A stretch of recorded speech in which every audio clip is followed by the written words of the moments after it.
The alert came in at 3:17, station time, classified as a routine anomaly by 3 separate automated filters before the 4th one caught it and held. Mara Voss was asleep when the chime sounded in her earpiece.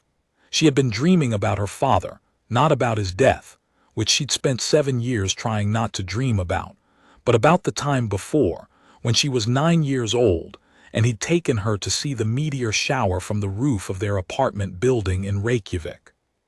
He had wrapped her in a wool blanket that smelled like engine oil and coffee, and they had sat together in the cold watching the sky come apart, and at some point during the hour that followed, she had laughed so hard at something he said that she'd knocked the thermos off the roof edge, and they'd both watched it spin away into the dark below them. And the look on her father's face, that mixture of guilt and absolute helpless laughter, was the last clear image in her mind before the chime pulled her back into the present. She was awake before the second tone. Her quarters on Oversight Station Row were small even by survey post standards. 1 bunk, 1 terminal, a narrow viewport that showed the curve of the planet below. Mara had lived in smaller. She'd done 2 tours on deep survey crawlers where quarters were measured in centimeters, and you learned to sleep in your suit. Row felt almost spacious by comparison, though she would never have said that out loud. She pulled on her station jacket over her sleep clothes and pressed her thumb to the terminal.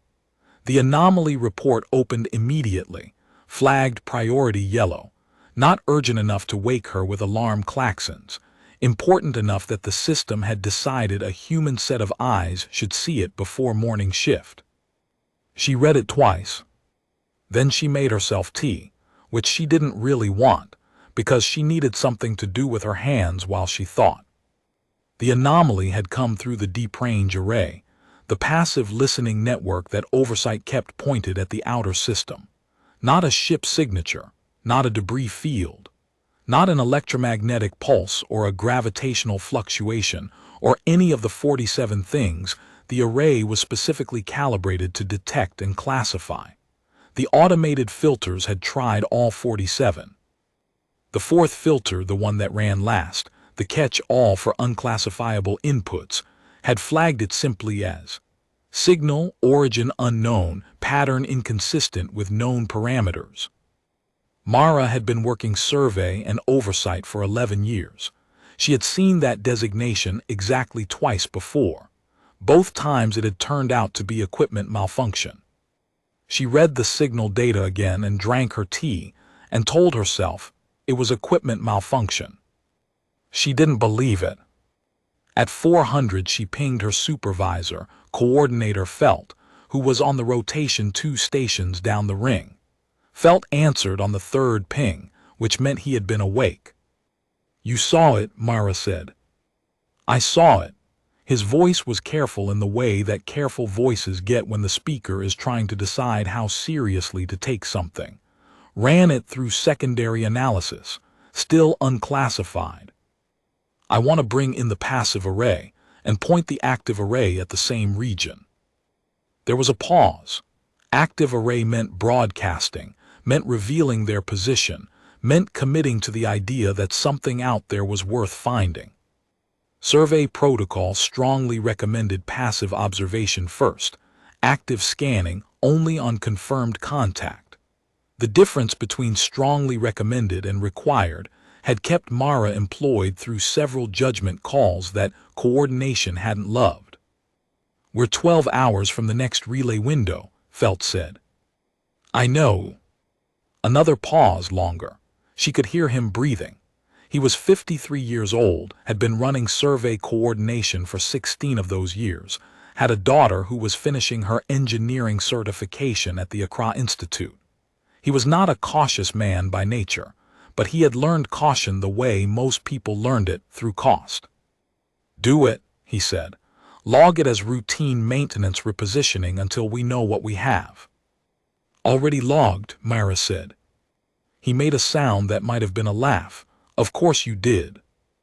She was at the array console by 4:15, which gave her 4 hours before day shift and a relatively clean window in which to work without other people's questions in her ears. The active array took 11 minutes to reposition and calibrate. During those 11 minutes, she sat in her chair with both hands around her tea mug and watched the planet turn below her and tried to think about something that wasn't the signal. She thought about the sleeping complex instead. Row Station's job, the entire oversight network's job, was to monitor what remained of facility kilos. Below them, at a depth of 400 meters under the Greenland ice sheet, 2.3 million people were sleeping, had been sleeping for 61 years. The facility was automated, maintained by robotic systems, kept in perpetual operation by a geothermal tap that had been running since before Mara was born. The sleepers were stored in climate-controlled pods arranged in 17 concentric rings around the facility's central processing core. And the central processing core was monitored by an AI management system called simply the Administrator. And the Administrator was monitored by Row Station. And Row Station was monitored by Coordination. And Coordination was monitored by the elected council of the 7 remaining above-ground settlements, who had the authority to do exactly one thing: issue a wake order. No wake order had ever been issued. The planet's surface was not ready. That was the official determination, reassessed every 5 years, always the same answer. The atmospheric recovery was proceeding on schedule, but schedule meant another 180 years minimum before full habitability. The 7 settlements sustained themselves through sealed agriculture and imported materials from the orbital stations, and they were careful and small and very quiet, the way things get when they know they have to last. Below the ice, 2.3 million people slept and dreamed whatever dreamless artificial sleep produced. And up here Mara Voss watched the array calibrate and finished her tea and tried not to think about her father. He had been in kilos. Had gone involuntarily, had told her she was 14 then and furious and couldn't make herself say goodbye properly, that it was the right thing to do, that people with his skills would be needed when the world came back, that she was strong enough to be above ground, that he trusted her to be. She hadn't spoken to him again. Couldn't. He was sleeping. She had the access code to pull his pod data anytime she wanted. She had never used it. She did not know if that was strength or cowardness, and had mostly decided it didn't matter. The array locked in position at 4:26. At 4:27, it received a response. Mara sat very still for a long moment. The signal coming in was not the same as the anomaly that had woken her. It was something else, something structured.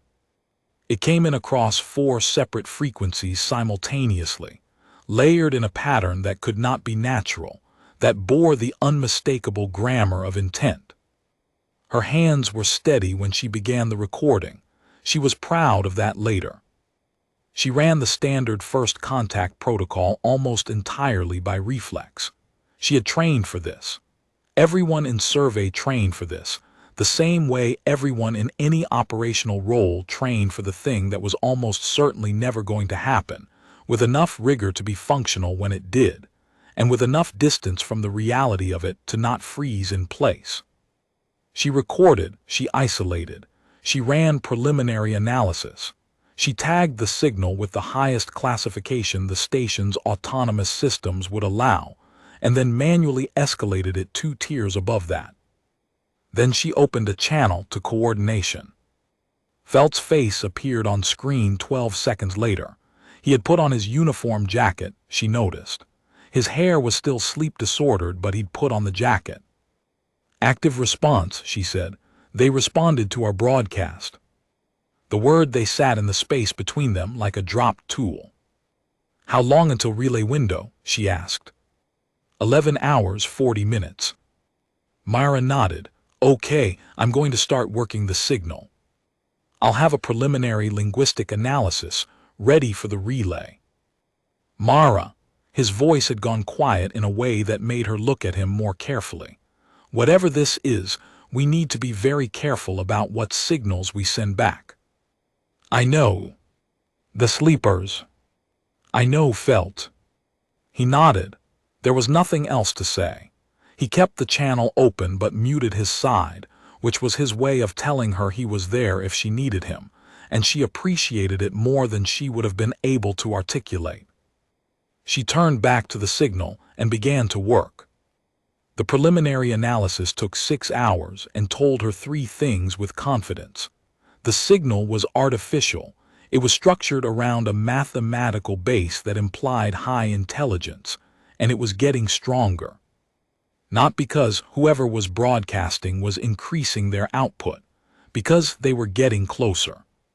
She sent that information to coordination in the relay window and went asleep for 4 hours because she had learned a long time ago that exhaustion was its own kind of danger. When she woke, there were 17 messages waiting. The council had convened an emergency session. Coordination was running its own parallel analysis. 3 survey stations across the network had detected the same signal. Closing vector confirmed. The Accra Institute's orbital telescope had captured an image, long-range, grainy, enhanced twice beyond what was technically reliable, of something that was not a rock and not a ship in any human configuration, decelerating toward the inner system. Mara read the messages in order, ate something she couldn't taste, and went back to the array console. The signal had changed overnight. It was still structured, still mathematical at its base, but layered now with something that her analysis software flagged as asterisk repetitive patterning, possible communicative intent. She isolated the repeating element and stared at it for a long time. It was simple, much simpler than the surrounding signal, as if whoever was sending had deliberately extracted one thread and looped it, the way you might hold up a single word to someone who didn't share your language, pointing at it, saying, "Start here." She started there. The mathematics were foundational, primes, ratios, geometric sequences. The first hour was confirmation that they were both doing the same kind of math. The second hour was harder, moving into spatial relationships, and that was where she began to understand that what she was looking at was not just intelligence, but a particular kind of intelligence. Systematic, methodical, with a preference for categorization that reminded her uncomfortably of the way very organized people sorted their problems into labeled boxes before addressing them. She found herself wondering if whoever was on the other end was sitting at their own equivalent of her console, running their own equivalent of her analysis, drawing their own conclusions about the kind of mind they were dealing with. She hoped they were drawing accurate ones. By hour 4, she had established a rough working vocabulary of perhaps 60 concepts, all of them abstract. Position, proximity, quantity, direction. No nouns, no names, no way to ask what you want or who you are or why you're coming here. She was working on the grammar of spatial reference, trying to use their shared mathematical foundation to build something that might express here and there and distance between, when the secondary sensor array triggered an alert. Object detected, inner system, deceleration confirmed, estimated arrival 43 hours. Mara relayed the timeline to coordination and went back to work. They gave her a team at the 18-hour mark. 2 junior analysts, a linguist from the Accra Institute who'd spent her career working on pre-collapse communication archives, and a xenobiologist who had never had a reason to use his specialty before, and who kept making a sound under his breath that Mara eventually identified as disbelief, cycling continuously into wonder. His name was Dr. Osei Bikel, and he had the habit of pressing both hands flat on the console when he was processing something difficult, as if the physical contact with something solid helped him hold onto what was real. She liked him immediately. "They're not stopping," he said, 12 hours after joining the team. He meant their approach vector, decelerating but not halting, not taking up a distant orbit, not doing any of the cautious things. "They're coming in close." "How close is close?" asked Yumi the linguist without looking up from her terminal. "Current projection puts them at Rho Station's orbital altitude, give or take." That made Yumi look up. They've been reading our position data off the active array, Mara said. She had worked this out 3 hours earlier and had been deciding how to say it. Our broadcast told them exactly where we are. They're coming to us. Is that good? Asked one of the junior analysts, a young man from New Oslo named Gregor who had the misfortune of wearing his feelings directly on his face. It means they want to talk, Mara said. That's the best case interpretation. What's the worst case interpretation? She thought about how to answer that, and then she thought about whether honesty or reassurance was more useful to this particular room, and she decided on honesty because she'd always been bad at the other one. They know where we are and they're big and they're coming and we don't know what they want. That's the worst case interpretation. Both of those things are true simultaneously. Welcome to first contact, Gregor. Try to sleep when you can. Gregor did not look reassured. He did eventually sleep. Mara did not sleep. She stayed at the console through the next 16 hours, moving through the growing vocabulary with Yumi beside her, and what they built together was not language. It was more like a very simplified map of language, the scaffolding you'd need before you could begin building the actual structure. But it was enough to exchange something. Position confirmed. There's relative to the station. Movement confirmed. There's toward the station. Intentional. Intent, this was harder. The concept of intent required shared assumption of interiority, that the other party had something like goals, something like decisions, something like the internal life that made goals and decisions meaningful. She wasn't sure if their mathematical scaffold could carry that weight. She tried anyway. She built an expression from their shared vocabulary. Movement toward combined with asterisk not movement away combined with the loop she'd been using for asterisk voluntary action as opposed to asterisk external force. She sent it. It was asking roughly, "Your approach is deliberate." The response came in 40 seconds. Yes, it said, in a shape that was clearly yes. And then something more, something that took her 20 minutes to parse, and when she did parse it, she sat back in her chair and pressed one hand over her mouth. Osei appeared at her shoulder. He had been watching her. What does it say? She showed him. He made his disbelief wonder sound, lower and slower than before. Your people underground, sleeping, the signal said, we detected, long ago, before you built the listening networks. Longer than your sleeping has been. Mara stared at the display. She had lived her entire adult life between two fixed points, the dead surface above and the sleeping people below. The sleepers had been the background radiation of her existence, the constant she measured everything else against, the thing that was always there even when she didn't think about it. She had structured herself around the idea that Kilos was humanity's secret, their private contingency, the thing they had built and hidden away to last. They had been watched the whole time. How long? Osei asked quietly. I don't have the numbers to ask that yet, Mara said. I need to build another 2 layers of vocabulary before I have anything like a number scale. Then build them. She built them. It took 6 hours, during which the approaching vessel closed another fraction of the distance, and coordination issued 3 increasingly anxious updates, and the council sent down a formal request for a status report which she answered with 3 words. Working. Do not interrupt.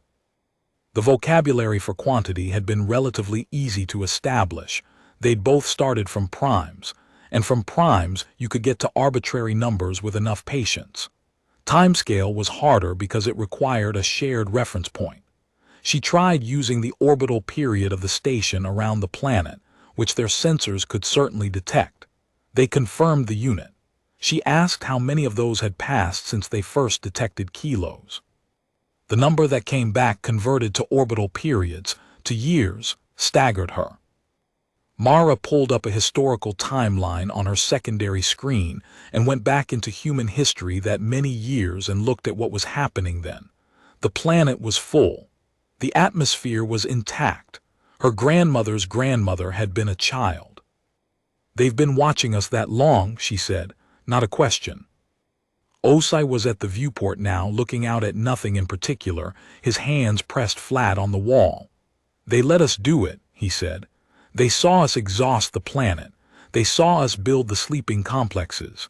They saw us put 2.3 million people underground. They let us. We don't know what that means yet.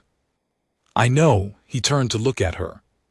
His expression was something she didn't have a word for, not fear, not wonder, something that contained both and had passed through them into a territory beyond. What do you think it means? Mara thought about it honestly. I think, she said, that we're about to find out. The vessel reached orbital altitude at 6:11 the following morning, station time. By then the entire 7 settlement network knew what was happening.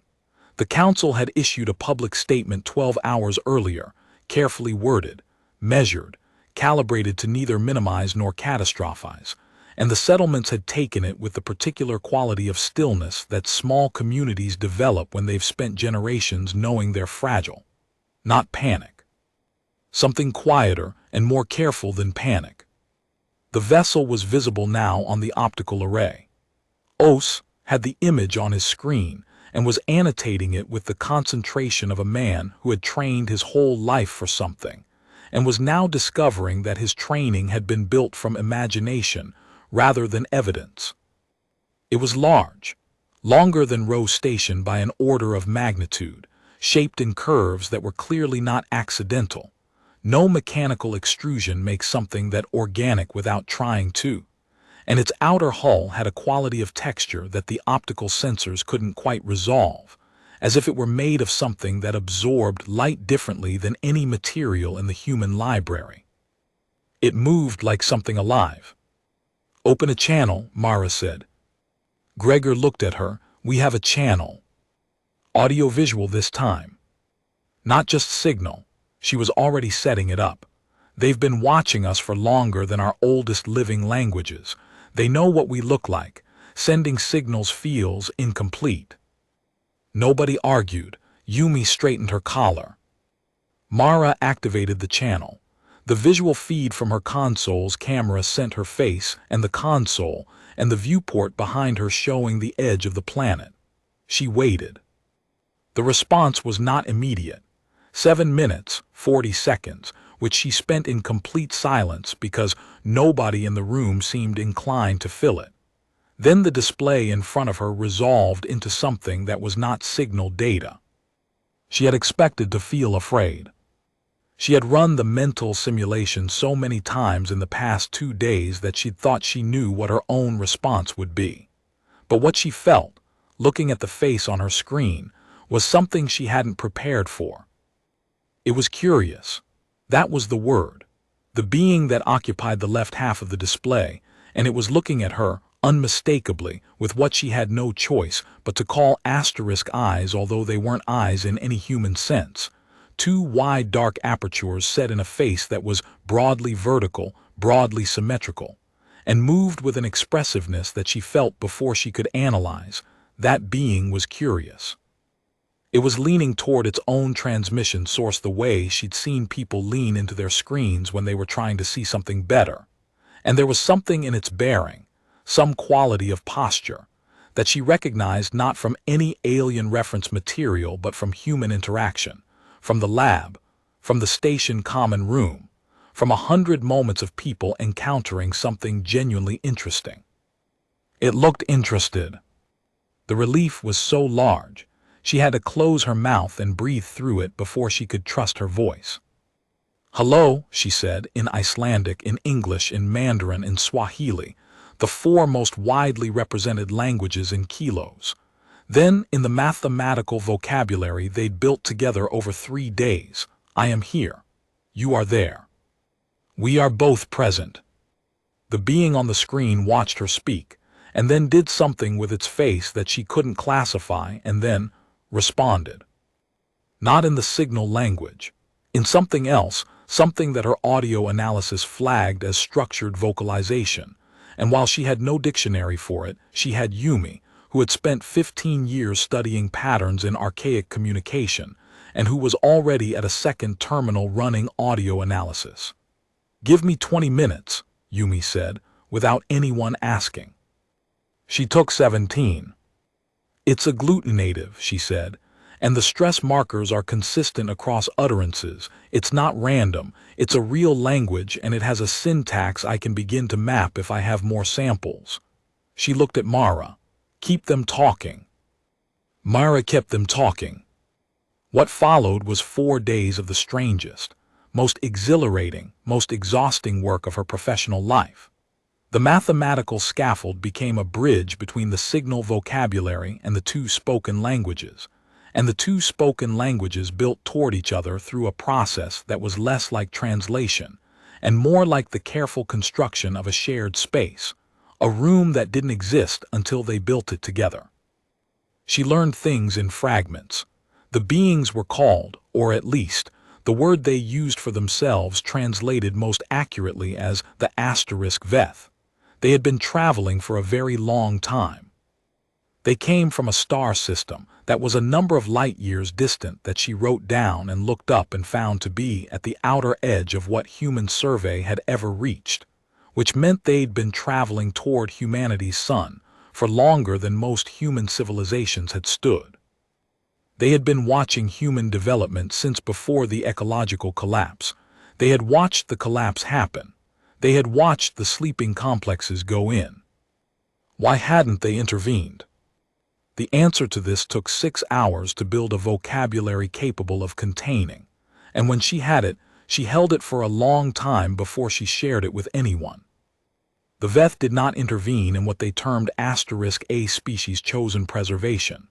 This was not a rule exactly. The concept they used was closer to a recognition, an acknowledgement of something they had seen before. A species that chose to go underground rather than collapse outright, that chose to sleep rather than die, was a species that was still choosing, still acting with intention, still, in the Veth framework of understanding, alive in the fullest sense. To intervene in that choice, to wake the sleepers, to offer technology or resources or rescue, would be to take the choosing away, to replace decision with dependency. They didn't rescue, they watched, they waited. They waited to see if humanity would rescue itself. Mara sat with that for a long time. On the 4th day, something shifted. She had spent the entire previous 12 hours working on a specific vocabulary problem. She needed to be able to talk about the past in a way that could carry weight, that could mean more than just asterisk earlier in the sequence. The Veth language seemed to have multiple forms of past depending on the relationship between the speaker and the past event. Past that is closed, past that still acts, past that was chosen. She was trying to explain what kilos was in terms of relationship. Not just humans are sleeping below, but this sleeping was chosen. And the choosing was an act of hope, and the hope is still alive down there in the dark. She was tired in a way that had moved past physical into something more fundamental, the kind of tired where the edges of things start to blur.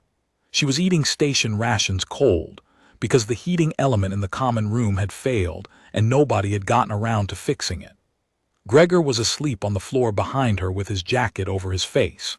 Yumi was at her terminal, still awake, still working, with the focused calm of someone who has found the thing they were made for and is using it. Osai brought her tea.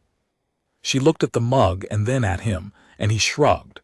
The element in the common room is broken, but the station medic has a personal kettle she wasn't using. How did you get it? I told her you'd been awake for 18 hours, and were making decisions that affected 2.3 million sleeping people. Mara looked at the tea. It was too hot to drink yet she held it anyway. Thank you. The Veth primary has been watching us pretty consistently, Osa said.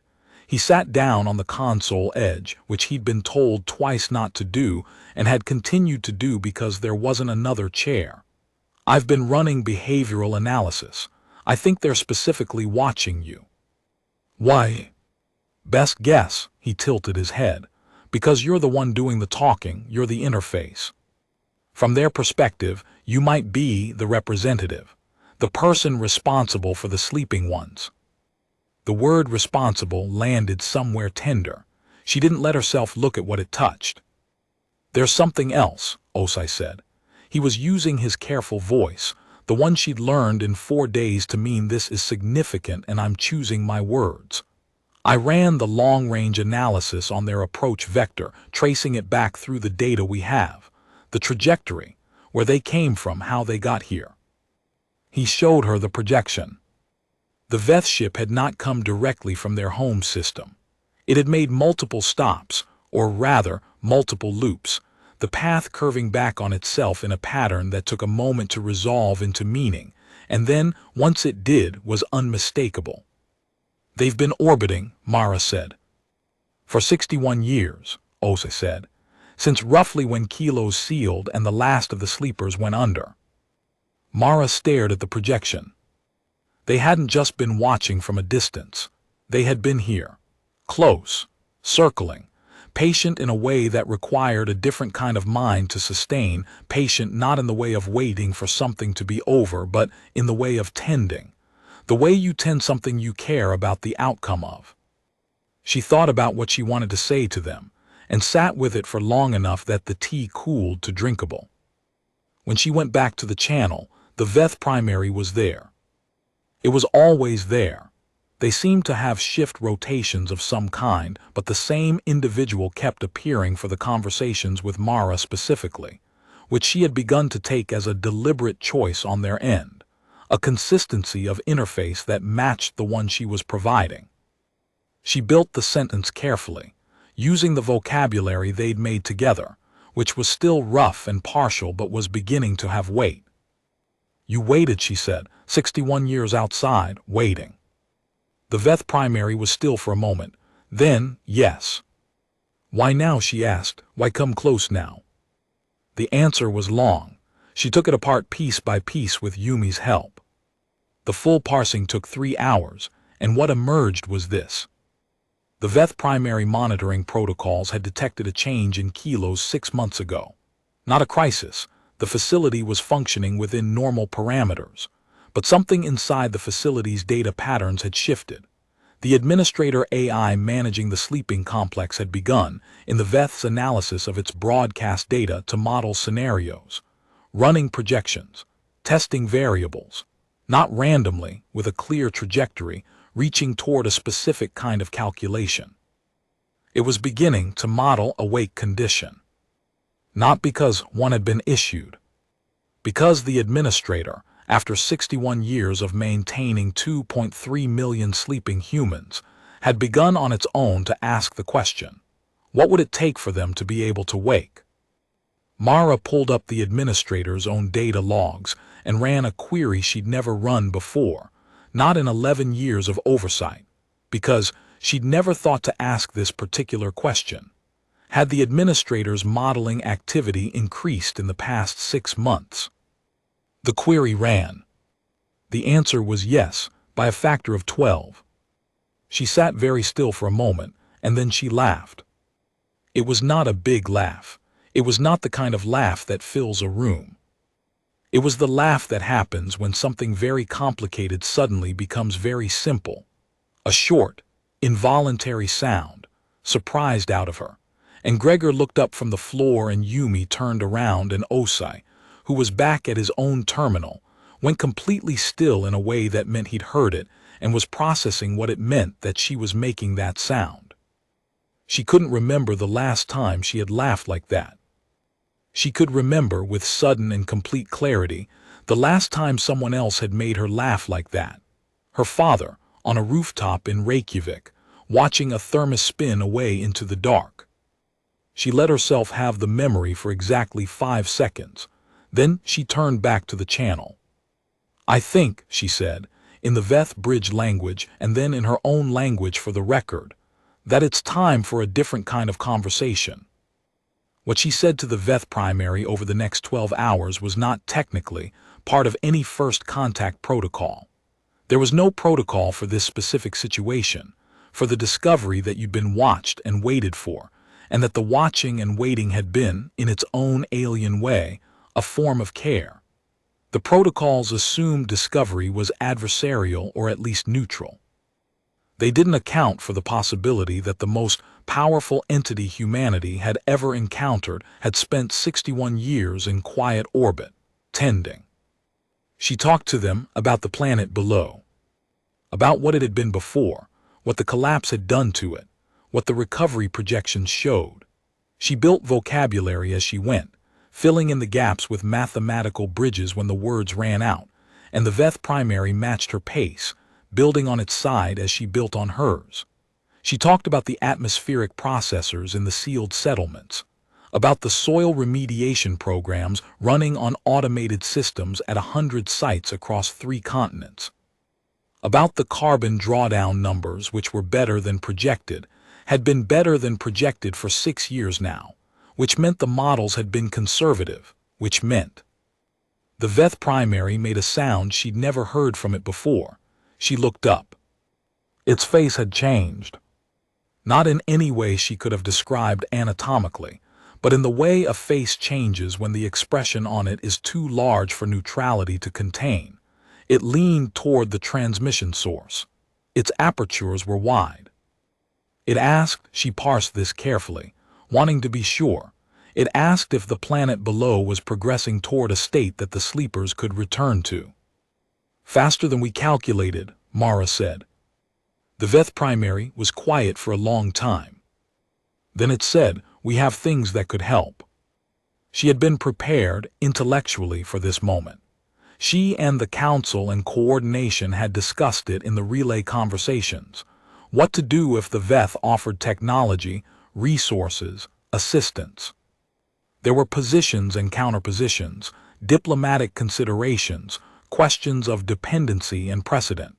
She had read all of it. She set all of it aside. What things, she asked. What followed was a 3-day technical exchange that drew in every specialist the 7 settlements could spare. Atmospheric chemists and soil ecologists and biologists and engineers of every relevant specialty. People pulled from their ordinary work by emergency relay and deposited into the channel with Mara as their interface, asking their questions, recording the answers, going away to model the implications, and coming back with more questions.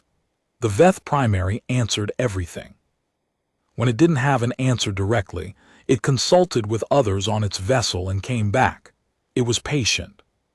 It was generous in a way that felt like something chosen, rather than something automatic.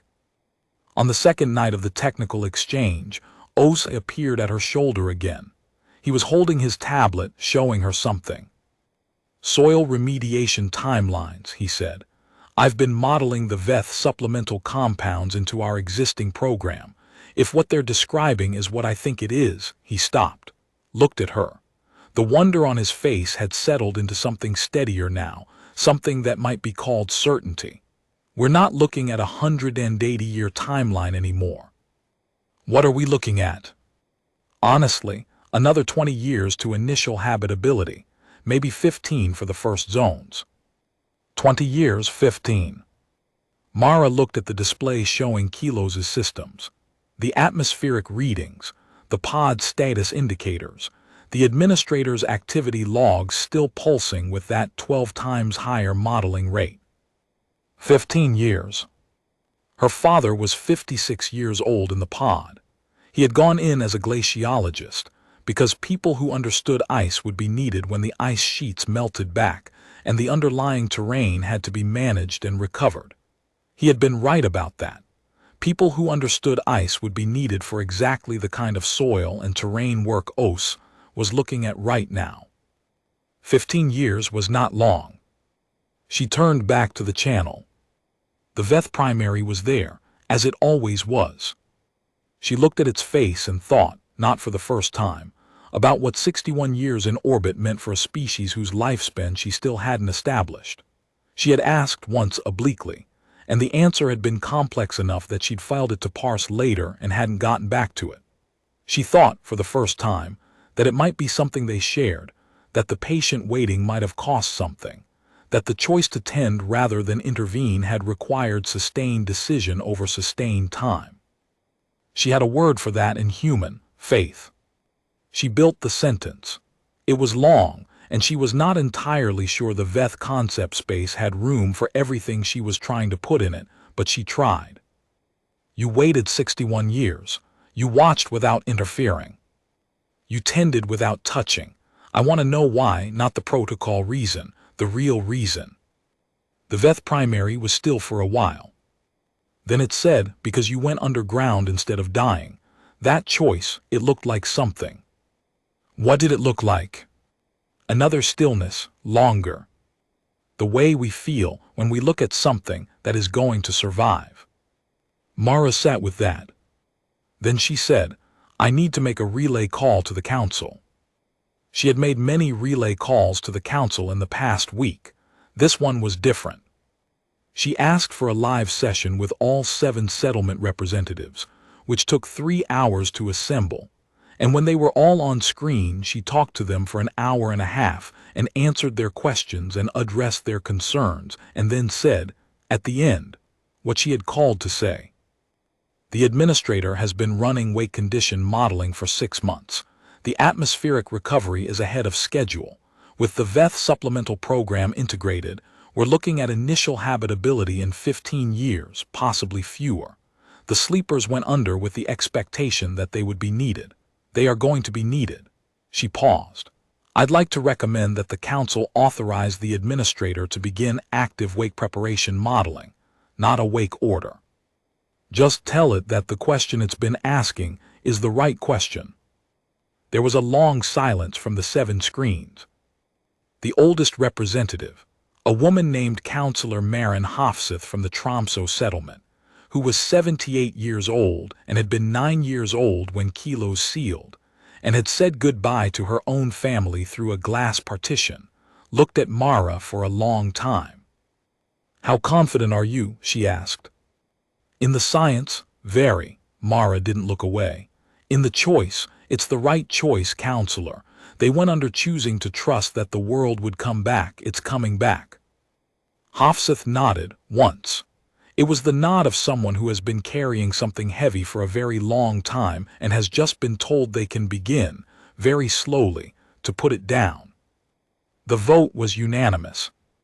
Mara stayed at the console until after the relay closed, and then she sat for a while in the quiet room with the planet turning below her and the Veth vessel at the edge of her array range, and her people sleeping 400 meters under the ice, and she let herself think about her father.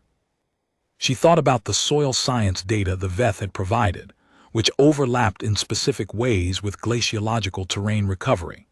She thought about the fact that when the first wake cohorts were determined, they would almost certainly prioritize the skills most needed in the early recovery work.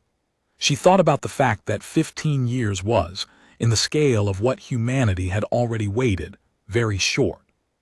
She thought about the rooftop and the thermos and the meteor shower and the cold and the wool blanket and the sound of her father laughing, not because anything was fixed, but because something that had been falling was finally falling towards something instead of away from it.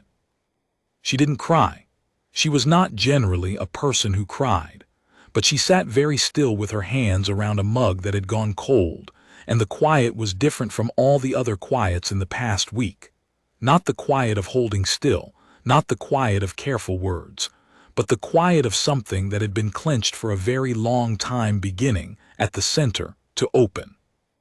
Osai found her there 20 minutes later.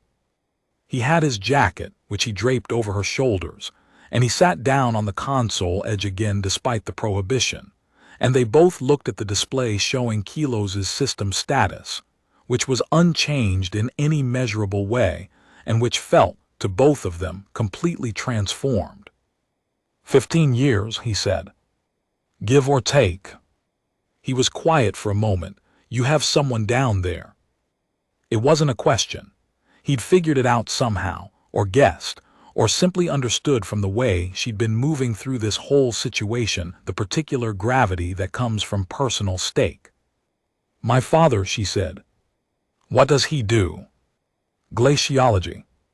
Ice and terrain recovery. Osai made the sound again, the one that moved between disbelief and wonder, and this time it had a warmth in it that the earlier versions hadn't had. So he's going to wake up to a world that needs exactly what he knows. That was the idea, Mara said. When he went under, that was the whole idea. She thought about what the Veth primary had said about the going under, about what it had looked like from their distance across all those decades, something that is going to survive. She turned the phrase over in her mind. Survival as visible fact. The act of choosing to wait, choosing to sleep, choosing to watch, choosing to stay at the console for 4 days and build a language from mathematics and patience. As something recognizable to a species that had watched enough species to know the difference between the ones that were going to make it and the ones that weren't. They had been watched, they had been waited for. They had looked from the outside, like something that was going to survive. She thought her father would have found that funny and profound in equal measure, which was precisely his register. She thought about how she was going to tell him when he woke up. How you even begin to tell someone that they missed 61 years of history, and the history included the first contact with an alien species who spent 6 decades in patient orbit over the planet they were sleeping under. She thought about the laugh that would produce. She was still thinking about it when the Veth primary opened the channel again, voluntary from their side, the first time they'd initiated rather than responded, and said, in the bridge language, something that Mara parsed quickly because her parsing had gotten much better in 7 days. Your people below, the sleeping ones. We would like to help them wake when it is time. Mara looked at the face on the screen, wide, dark-apertured, expressive in ways she was only beginning to read, patient in ways that went down to the bone of it, whatever bone was for a Veth, and she thought about 61 years of orbit. About all the things they could have done and hadn't, about all the interventions they could have made and didn't, about the particular restraint that required, about faith in the specific definition she'd arrived at, choosing to believe in something's capacity without removing that capacity's need to exercise itself. She thought about her father sleeping, about the administrator running its 12 times more active models, asking the question, what would it take for them to be able to wake? Yes, she said.